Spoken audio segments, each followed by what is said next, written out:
A March snowstorm hitting Metro Detroit, and the snow won't stop anytime soon, as some communities will get more than 7 inches.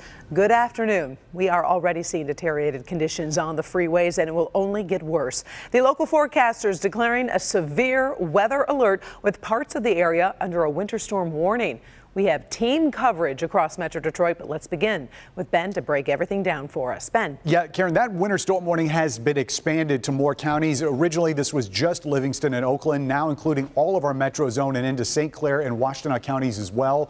Still until 4 a.m. We're seeing some of the heavier snow now starting to spread a little bit further to the east. And north and south of their winter weather advisories in effect until 4 a.m. It is going to be slow going and even dangerous on area roads for the rest of the evening commute and getting into the evening as well. So we've been seeing moderate and heavy snow at times, but we're already tracking an even heavier band that is starting to work in across parts of Livingston and Washtenaw County. You can see those very dark blue shades there right between Whitmore Lake, Chelsea, and right now into the northern sections of Manchester.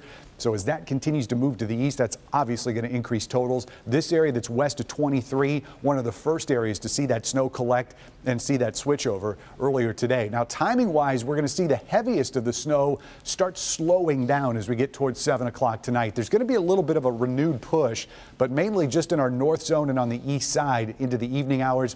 Everybody else is going to see those rates of snow decrease. And by midnight, we should be pretty much done with the accumulating snow. So here's the bottom line. Heavy snow through the afternoon, at least through the afternoon commute, and then it gets a little bit lighter into the evening. Total accumulations of 3 to 7 inches. We'll break that down and who gets the worst. High impacts on the roads, even through Friday morning's commute. Even as the snow stops falling, we're going to have a headache tomorrow morning as all this stuff freezes. So we'll have more on what's to come after the storm in a few minutes, Karen. But let's talk about right now. Tim Pamplin has been out on the roads all afternoon. Right now he joins us from I-96 just west of Wixom, and the wipers are going. How are things out there, Tim?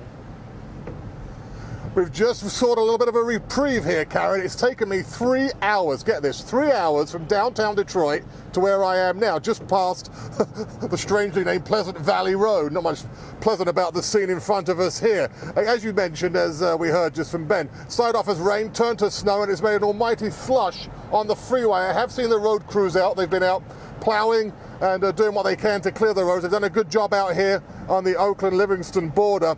But back in town, behind me, I left it behind. It is awful. The Nixon Bowl, 696, 96, 275. That was where I got tied up. It took an hour and a half to get through that intersection. The roads are icy. They may look just wet, but they are icy. Be careful. If you haven't hit the road yet, get out as soon as you can, because this rush hour is going to be awful. Back to you, Karen. Right, as you said, Tim, traffic will only get worse as more drivers get on the roads to head home from work. Our Mara McDonald is live along I-75 at 9 Mile Road to check the conditions there. Mara. Karen, it's awful. Like, there's no sugarcoating it. It's awful. Take a look. 75 northbound is going at a crawl. It's been going at a crawl for the last hour. We averaged about 20 miles an hour heading up I-75. I will tell you, though, that there isn't so much slush on 75. It's just wet at this point. Jake, can we show them what's down here? This kind of slushy mess, this is all over the Lodge Freeway. It's all rutted and it's miserable. 75 is not like that right now. It is slow going. Here comes the road commission right here. Good to see them. They've been running trucks through with blades as well as salt to try and clear the slush off the major top streets where we are, which those ruts are a problem. I mean, it can make your tires go crazy. But on the freeway itself, it's not bad. It's just wet and just slow. Nobody is going to be getting home in a timely manner tonight, so just expect that it's going to take at least double what it usually. Whoa, that was close. It's going to take double of what you expect to get home, and it's only going to get worse as the evening progresses. So live at 9 and 75 for what is going to be a very long night. I'm Mara McDonald, Local 4. Mara, I'm glad you didn't get splashed. That would not be a good way to start your shift. I was feeling for you. Me too. I know. I was like, no. All right, get back in the live truck, warm up a little bit. We do appreciate it. Thanks so much. And here is a live look at I-96 in Kensington and Brighton. Make sure to Obviously, stay with us to stay updated. We are going to have traffic updates throughout the afternoon, both on air and on clickondetroit.com. Also, don't forget, you can get weather alerts and live radar right on your phone. It's in our local forecasters app. All you need to do, download it. It's free. You'll find it in your app store. Just search WDIV. Other news today, Plymouth Canton high schools were forced to dismiss at 11 a.m. today after a threatening message was found in one of the schools. Canton police have not disclosed the contents of the message as a result of an ongoing investigation. Plymouth Canton high schools include Plymouth, Salem, and Canton high schools. Police stress there was no immediate threat at the time. The middle and elementary schools were never affected by the lockdown and were not dismissed early. Meantime, that threat does come as dozens of school leaders are meeting with the Warren Police Department to discuss ways they can improve school safety. The new Safe School Task Force is aimed at sharing information and also increasing communication between schools and districts. As our Paula Tutman reports, one local principal is especially thankful to be a part of the conversation. I think what's interesting about today is that the conversation expanded because private and parochial schools are largely left out of the mainstream conversation of keeping students safe. But those conversations have to happen here as well. Extreme cuteness walking down the hall of St. Anne Catholic Church in Warren. There are 500 students here from preschool to 8th grade, and Mr. Marion, the principal, says an important tool of keeping his private parochial school safe is making sure he and his staff, as well as a force of volunteer parents, are engaged with each and every child, knowing their mood, some of their home situation, their feelings. The community that we have here, the relationships that we have, how strong our teachers are at working with the students, picking up on individual intricacies to really understand and know each individual student. And so what are the conversations being had here about school safety? The same ones likely being had everywhere else. What you're doing at your desk? Last Wednesday before our winter break, we had the City of Warren Police Department came in and conducted a 3-hour training on active shooter training. We'll see. We'll get some information from Mr. Marion. Unfortunately, we live in a society, in a world where this now has become the norm for student safety, and you know we have to adapt to that, and being prepared is something that we do to adapt. Whether it's rural, suburban, urban, private, or a public school, Mr. Marion says it is important that all school platforms are communicating. Much like that watershed moment after 9/11 when the FBI and CIA realized they were stronger sharing information than remaining on their own individual islands. Mr. Marion says private schools of all kinds need to be invited into the safety conversation and to that table to discuss it. Sometimes you feel not being in the public section or sector of it, you know, that you're kind of left out. But now being brought into it, you know, with the general community and all the other leaders that I'm going to meet today, that's exciting to me that we're all coming together to discuss that. Certainly, parents are struggling too. I don't think any one school is safer than the other, unfortunately. It's just the precautions that we teach our teachers how to hopefully never have to use, but use if we need them. And in fact, such a meeting is going on right now in Warren. Notices went out to every single school in this city, and representatives are here to talk about what they can do to keep kids safe. We'll have that report today at 6. Paula Tutman, Local 4. Another major retailer announces it will stop selling guns to anyone under 21 years old. Today, Kroger said it will enforce the policy effective immediately at all 46 of its Fred Meyer stores. All those locations are operated in western states, none in Michigan. Kroger joins Dick's Sporting Goods and Walmart as 2 other retailers to institute new changes to its gun policies following the school shooting in Parkland, Florida. The state Senate has approved a bill to add $175 million into the state's budget to fix Michigan's roads. The money allows lawmakers to add the $175 million into this year's budget rather than 2019. The money would be split among the state, the counties, and the cities. The House will take a final vote this afternoon, and then the bill heads to the governor's desk for his signature. Still ahead, first at 4, he's known as the disappearing goat. Why police are trying to catch him and why they are having no luck at all. A teenager tried to assassinate Queen Elizabeth more than 30 years ago. Why we are just learning about it and the lies that were told to cover it up. But first, Vladimir Putin unveils a new Russian nuclear missile he claims renders the U.S. defense system useless. How it works and if it could reach our borders. Ben. Karen, snow falling pretty much everywhere across the area, but we're keeping our eyes specifically on this heavy band, which right now is between Commerce Township and Manchester, and sweeping through some of the more traveled areas of 696 and US 23 during this commute. And things could get worse before they get better. More on that ahead on First and Fourth. Coming up all new on Local 4 News at 5 and 6. Did you know that last year more Social Security numbers were stolen than credit card numbers? And yeah, chances are your identity was probably compromised as well. Coming up at 5 o'clock, I'm talking to the experts about how you can protect yourself. First at 4, we're on top of stories making headlines all around the world this Thursday afternoon. We begin with a big announcement from Russian President Vladimir Putin, who today unveiled a new type of nuclear weapon that renders defense systems useless. Putin says the weapons include a nuclear-powered cruise missile and a nuclear-powered underwater drone that have no equivalent elsewhere in the world.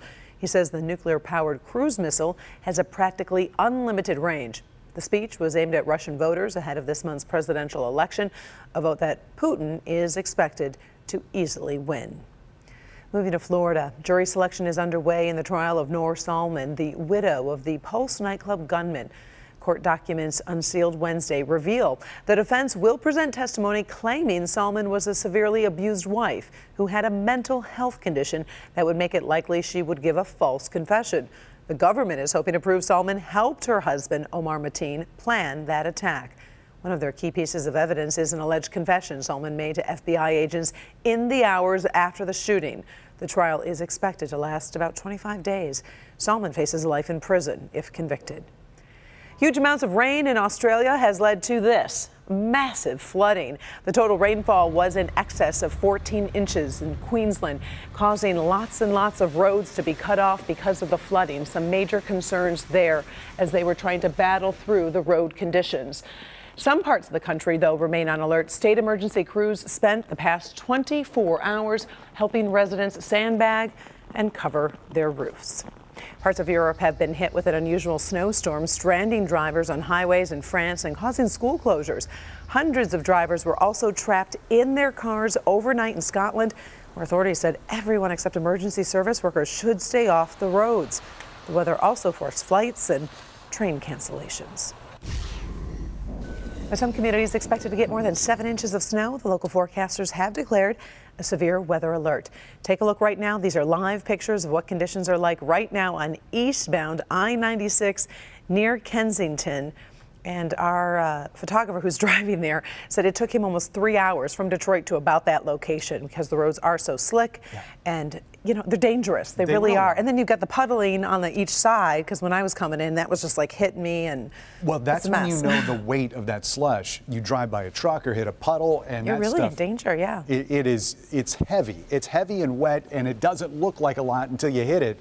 And by that point, it could be too late. Let's go to 4 Live radar. And again, most of this is snow. It's all snow, but some of it is moderate. That band of heavy snow right now, we continue to watch that as it arcs through Oakland and parts of Washtenaw County. And at the speed and the width that this thing is, it looks like it's probably going to be sitting over spots for about 45 minutes or so from the heaviest snow before it moves on.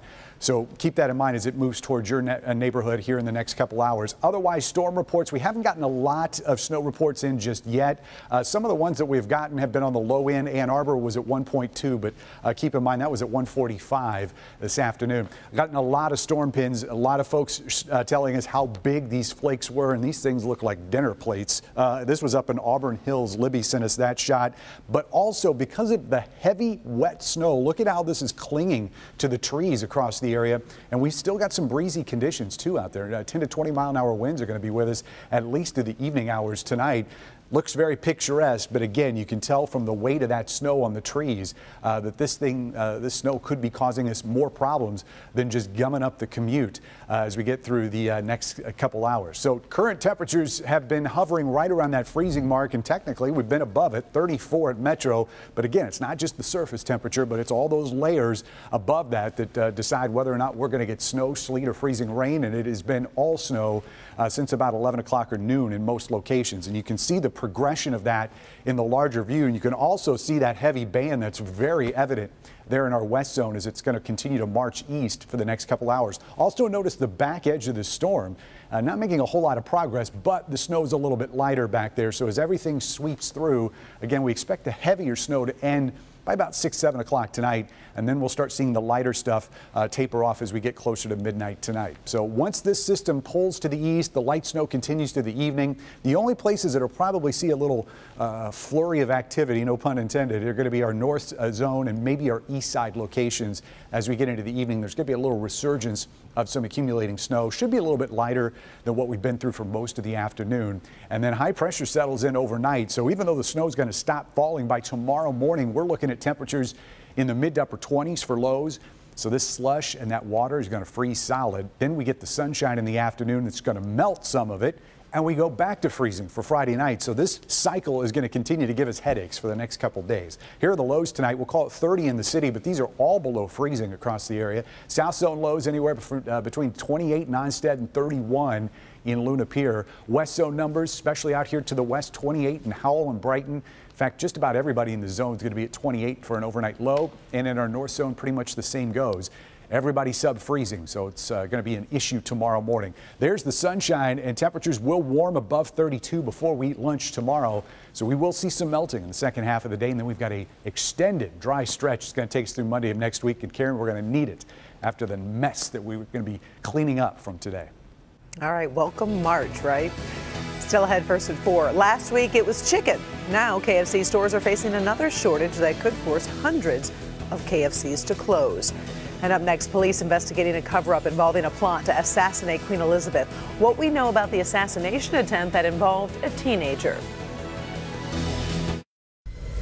Time now for a look at today's top trending stories. New Zealand's intelligence agency has confirmed for the first time a teenager actually tried to assassinate Queen Elizabeth during a visit to the country back in 1981. Documents released by the New Zealand Security Intelligence Service show the then 17-year-old shot at the Queen as she got out of her vehicle on the way to a science fair.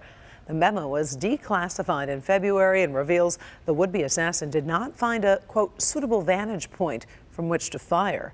Members of the crowd and reporters did hear a shot, but they were initially told by police that that noise was from a falling sign or a car backfiring. Well, KFC is back in the news again. First, a chicken panic last week. Well, now KFC restaurants in the United Kingdom are facing a gravy shortage. 1 week after 900 KFCs in Britain were forced to close because of a shortage of chicken, KFC outlets in the UK are now seemingly running out of gravy. The company that owns KFC released a statement saying it is working to get it all sorted out. Well, this story is getting a lot of attention on social media today. A goat has taken up residence along a busy Kentucky highway, and wildlife officers just can't seem to catch him. They're calling him Houdini.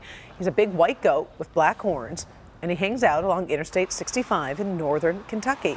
Now, despite several attempts to catch the guy, you see him right there, he's still on the loose. Houdini isn't only good at disappearing, he's also great at dodging traffic. He won't get in the road. He'll get up next to the road, but he won't get in the road or anything. He just stays under the bridge, back and forth. Houdini is also a star on social media with tens of thousands of likes on his Facebook page. Make sure to stay with Local 4. Parts of Metro Detroit under a winter storm warning right now. Ben will be back with another update right after the break. Bullies in a suburban school attacking other children with hurtful racial remarks. Kids started talking about how they were glad Trump was building the wall because Mexicans don't deserve to live in Michigan. A mother brought to tears, a father demanding answers. But if you don't address it to the parent, you are endorsing, allowing those kind of racist remarks to take place and nobody's held accountable. And now the ACLU is involved. Is the school responding appropriately? The Defenders tonight at 11. Our client.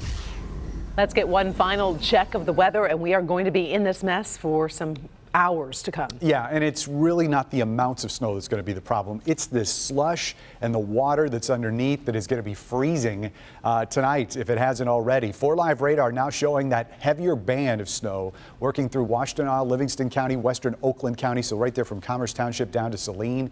That continues to the east, and that will put down some significant snow. In fact, the rate of snowfall there could be 1 inch to 2 inches per hour, although the band's not going to be setting up that long over some of these spots. You can see that snow extends well back to the west of Lansing and Jackson, so we are anticipating that the snow is going to stick around in some form through at least midnight tonight. And then we've got conditions of ice perhaps in the morning. 20s for overnight lows. Right, could be dangerous out there. Please be careful and stay updated with Local 4 News. We'll be back at 5.